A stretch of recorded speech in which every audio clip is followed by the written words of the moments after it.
Madaling araw ng December 31, 2024, dumating ang isang grupo sa harapan ng mga nakaparadang sasakyan sa Barangay 11, San Juan City, sakay ng isang motor. Bumaba ang dalawang lalaki at nagmasid sa paligid habang pasimpleng tinitignan ang isang motor. Lumilibot sila sa mga area, sa mga subdivision na kung saan naghahanap sila ng mga potential targets. At pag meron na silang nakita, especially yung mga motorsiklo na hindi nakalock yung manibela, babalik sila. Nang makumpirmang hindi nakalak ang manibela, may sinuksok ang isang lalaki sa susian ng motor. Nang mabuhay ang makina, sumakay na sila ng kanyang kasama at humarurot na palayo ng kalsada.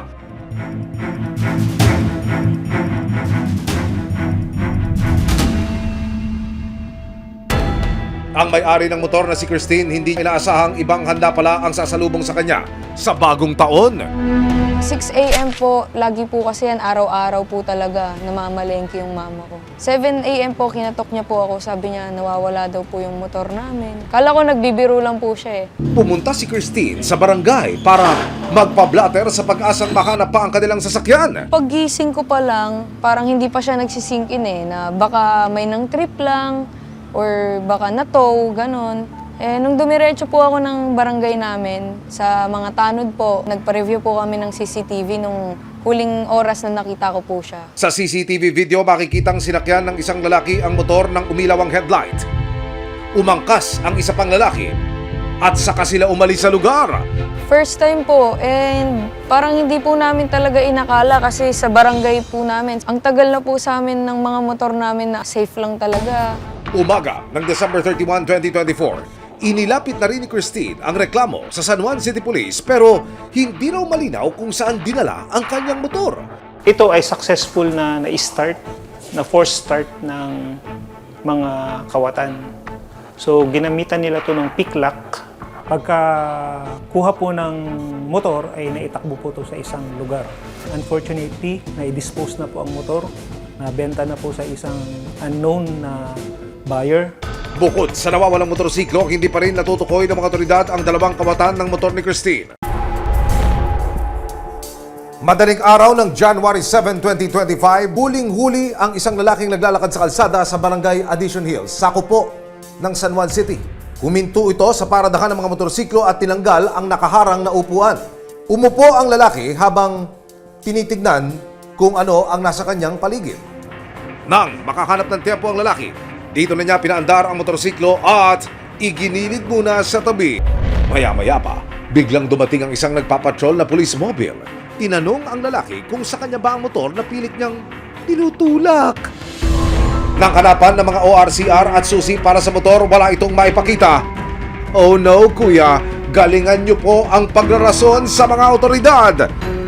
Nung sinita po siya ng ating kapulisan at tinanong po kung bakit niya ginagawa ayon, ang sabi niya daw ay ang motor ay pag-aari ng kanyang pinsan at kanya lamang itinatabi. Nang walang maipakitang dokumento at susi para sa motor, agad dinampot ng mga pulis ang lalaking naaktuhan sa CCTV video. Nagpulasan daw ang kanyang mga kasamahan pero naabutan ng mga otoridad ang isa sa mga ito. Nang makumpirmang kagrupo ito ng suspect, pareho na silang dinala sa presinto. Paglabas ko, bibili sana ng pagkain. Siyempre magmamotor ako. Pagtingin ko dun sa parking, hinanap ko yung motor ko, nawawala. Yun, tapos hinanap ko sa buong street.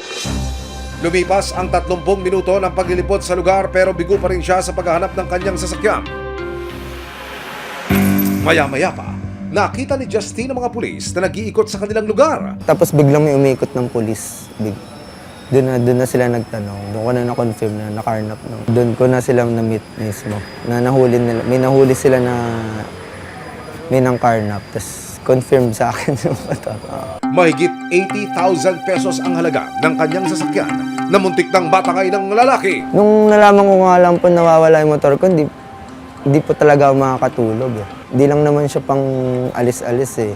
Pinang-aano ko siya sa trabaho. Kaya napakalaking kawalan sa akin nung pag nawala yung motor. Sa pagkakahuli sa lalaking tumangay ng motorsiklo kay Justine, napagtagni-tagni ng mga otoridad na galing din sa parehong grupo hindi umano ang dalawang lalaking tumangay ng motorsiklo ni Christine. Itong bagong insidente po ay 3 personnel naman po yung involved. Yung 2 personnel po na involved nung December 31 ay involved pa rin po. At maliban sa kanilang 2 ay meron pa silang isang kasama. Ayon sa ibinahaging impormasyon sa atin ng San Juan Police, yung isang lalaki na humatak sa motorsiklo ni Christine ay siya ring humatak sa motor ni Justine. Kung inyo pong makikita, parehong-pareho po ang modus na isinakatuparan. Hihinto sila sa mga nakaparada na sasakyan. Magmamasid-masid sa paligid at kapag na-verify na wala ng tao o nakamasid, susubukan na nilang paandarin yung motorsiklo. Sa investigasyon, napag-alaman nilang ang grupong kinabibilangan ng mga suspect sangkot din sa mga kasong carnapping, violence against women and children at iba pa. So ito pong grupo ay nagsimula sa mga magpipinsan na grupong kalalakihan, pero later on ay nagsama rin po sila ng mga mangilan-ngilan na kababaihan para hindi sila maging kahina-hinala sa ating mga pulis. Galing talaga itong grupo na to para less suspicion ang ginawa nila, walang covering sa kanilang mga muka. Dahil sa matibay na ebidensya ng mga pulis para sa pagdangay ng mga motor ng mga suspect, tuluyan na silang sinampakan ng kasong anti-carnapping o RA 10883. Sakaling mapatunayan na nagkasala, pwede silang makulong ng 6 hanggang 12 taon. Sinubukan ng resibo, nakunan sila ng pakayag pero Ayaw na po namin ma'am kasi meron na po kami kaso ma'am. Wala po yung humingi po kami ng tawad mo. kasalukuyan pa rin hinahanap ng mga otoridad ang ilang pang miyembro ng grupo. Dahil sa magkakasunod na pangyayari, siniguro ng lokal na kapulisan na mas babantayan nila ang lansangan. Magkakaroon po kami ng intensified na backtracking po. Sisiguraduhin po namin na yung kasapi ng grupo, lahat po sila ay mananagot sa mga kanilang krimen na nagawa. At para naman sa mga motorista, So ang may papayo po natin sa ating mga kababayan is pag nagpark po kayo ng inyong mga motorsiklo, is siguraduhin nyo po na secured siya. Kapag po nakakita rin po kayo ng mga estranghero na hindi sa inyong lugar, is magkaroon na rin po kayo ng konting duda.